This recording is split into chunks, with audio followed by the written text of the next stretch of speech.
sir, for such an impressive deliberation. We are extremely elated to have in this inaugural session today Padmshree Geshe N. Samten, Vice Chancellor, Central University of Tibetan Studies, as the President of the function. A person par excellence, a noble soul, a humble, religious, pious, positive person. Professor Samten is educated both in modern system as well as in the Buddhist and Tibetan studies in the monastic mode. He has such notable publications to his credit as a definitive critical edition of Ratnavali with commentary, Abhidhammatha Samgaho, Sanskrit and Tibetan versions of Pindikrat and Panchakarma of Nagarjun, Manjushri, an illustrated monograph of Tibetan Buddhist scroll paintings, and co-authored the book The Ocean of Reasoning. He has scores of paper in various learned anthologies published in India and abroad. Professor Samten has been visiting professor in various universities and colleges in US and India. He has been instrumental in promoting Buddhist studies in India. He has been decorated with Padmshri by the President of India in recognition for his distinguished services in the fields of education and literature. Sir, kindly come to the podium and bless us.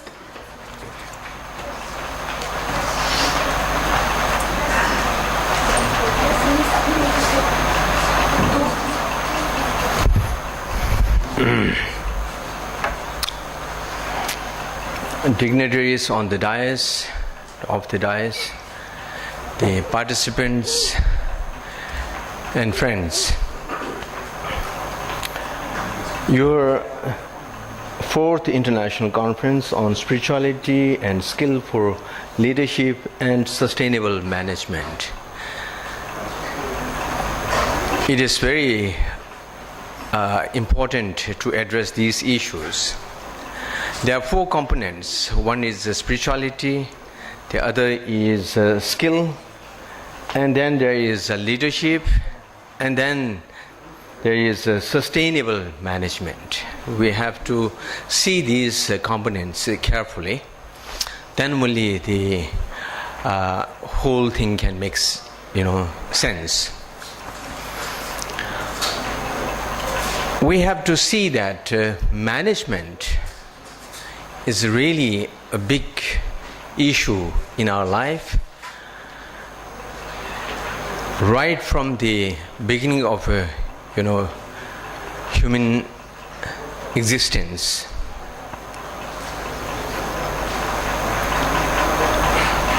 It is so important to manage our mind. Without being able to manage our mind, it is very difficult to manage others. If we are going to manage others and organizations without being able to manage ourselves, our mind, then that will be managing the symptoms. We need to manage this system. And sometimes, again, it is considered that the system is some kind of external phenomena. The system that I'm addressing is a mental system. We have to address the mental system because the human mind is very complex. In India, for thousands of years, there has been a very profound study in the mental system, which is, as I said, very complex. And then to address the issues related to mental systems, perhaps this, in the entire world, India has made the greatest contribution in the study of mind. You can see the tradition of Nalanda, Vikramashila, Takshashila, in which those great masters had interaction with the great masters from other schools of Vedantin, Nayayikas, Vaisheshikas,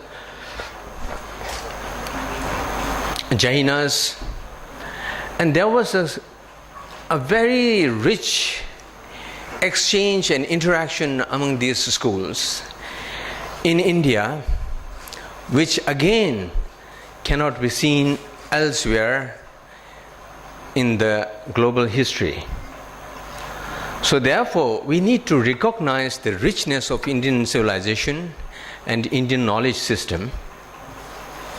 And in this context, I'm not going to go into the other areas, particularly addressing this mind system, the mind training. In order to address this and understand the mind system itself, we need to understand the complexity of the mental system. As we can understand ourselves, each of us has this experience that how complex it is. When you have some problems, then you can introspect yourself and you are not able to manage it.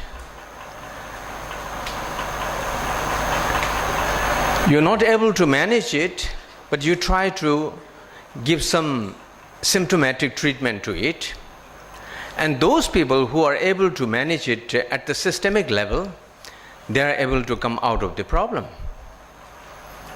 because they are addressing at the systemic level, at the mental level. To cut this story short, in our mental system, we have negative mental elements, we all know, hatred, anger, jealousy, covetousness, all these kinds of negativities are there. And one single component of this negative mental element can be disastrous, can damage your life, ruin your life, if you are not able to manage it.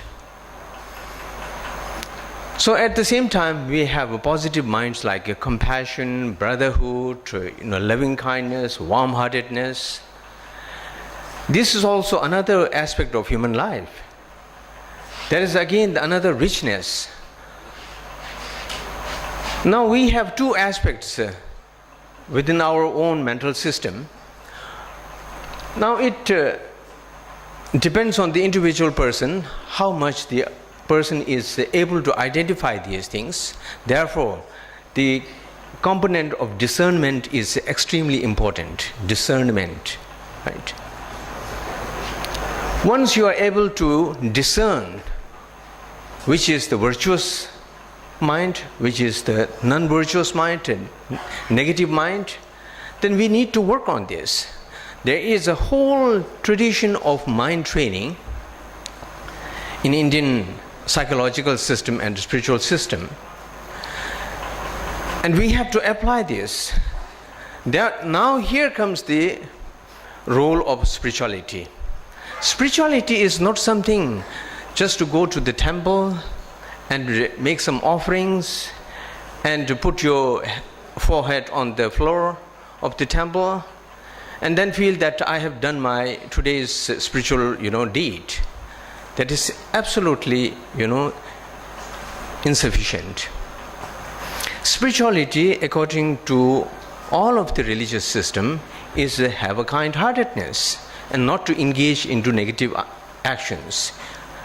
In order to prevent oneself from engaging into negative actions, you again have to address at the mental level of restraining, the ethics of restraint.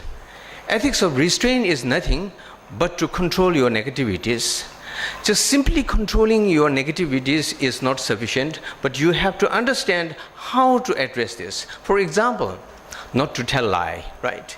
Telling lie is certainly, and right from very childhood, parents advises the children to not to tell lie. The teachers and elders tell children not to tell lie. But just simply to stop from telling lie is not sufficient. The children should come from its own voluntarily with the conviction that I should not tell lie. By understanding the seriousness of telling lie. And once the student or person has this conviction of not telling lie, that the telling lie is not only disastrous for others and the society, but also for oneself. So once the person understands that, then he or she can refrain from negativities. And in that process, there are certain processes of mental trainings through which these kind of negative emotions and negative mental elements not only can be subdued, but they can be eliminated at some point of time. This is the richness of Indian mental system. And in modern psychology, you don't have these elements. Modern psychology itself is at the infantile stage at the moment. It is acquiring and developing very fast these days. In comparison to the Indian psychological system, the modern psychology is, as I said, very much at the infantile stage.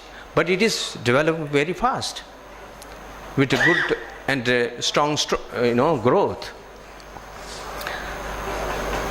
So spirituality is, according to every spiritual system, religious system, spirituality is to bring virtues within yourself and refrain from negativities. And that should be through conviction, not just because I am told not to do, therefore I shouldn't be doing this. But it should come voluntarily from the person, then only it becomes a spiritual. So now you have this sustainable management. If we are able to address and manage our mind, then we can be able to manage the institutions, manage the country, manage the external systems. Otherwise, what happens when we are about to, when we go to manage certain things? For example, recently I was attending the All India Vice Chancellor's Conference, our 32nd conference in Tirupati. So therefore, the UGC made 3 announcements. And the third announcement was that for all the Vice Chancellors, we should take very rigorous steps to stop ragging in in our respective institutions.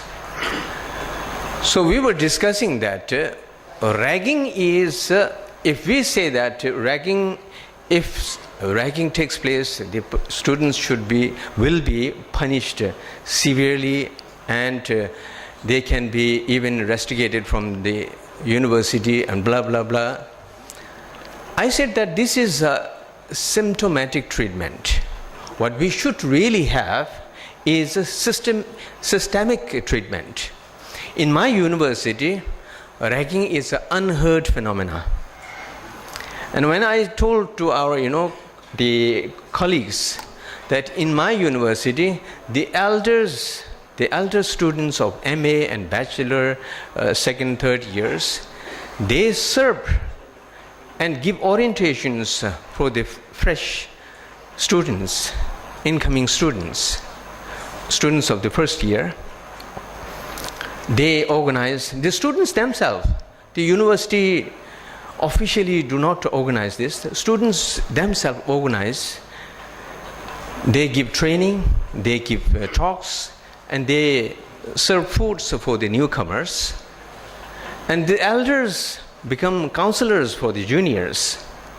So there's no question of ragging, rather it is the opposite case. So where from it comes? I do not order these elder students to do that, but it is a natural kind of, voluntary service from the elders with the kindness and with the compassionate attitude. So by addressing it at the systemic level, then we can easily get rid of the symptomatic problems.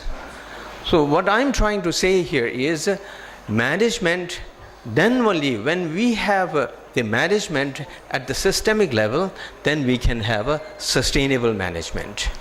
If we have management at the symptomatic level, then we won't have a sustainable management.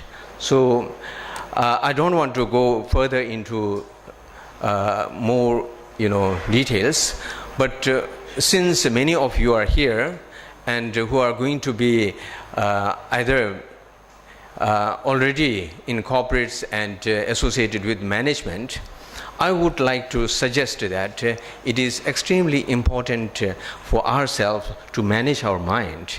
And once we are able to manage our mind, then we will be better equipped to manage others. Because now these days, if you see in the management courses in United States, Canada, Australia, and European countries, lots of components are included in the management with respect to the training of mind.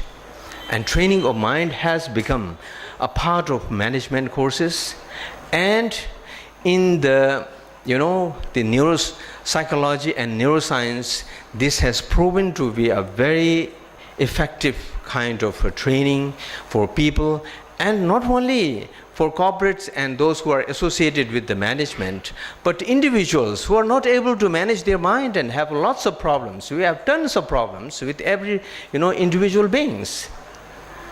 Once they are given some mental training courses, they have immense impact in their life, and which is perceptible. It can change their life. So with these words, I would like to suggest that we must pay attention on the training of mind, right? Rather than giving skills, because skill is something, it equips you with some kind of external apparatus. The real skill is the skill of management of your mind. If you have some kind of skills or trainings or something like that, which is informative, then that is again, although it is a part of the knowledge, but it is external knowledge. And it has to be internalized knowledge in order to bring changes within yourself. So with these words, I thank the management and SMS Institute for inviting me and being, amidst you for some time, sharing my thoughts. Thank you very much.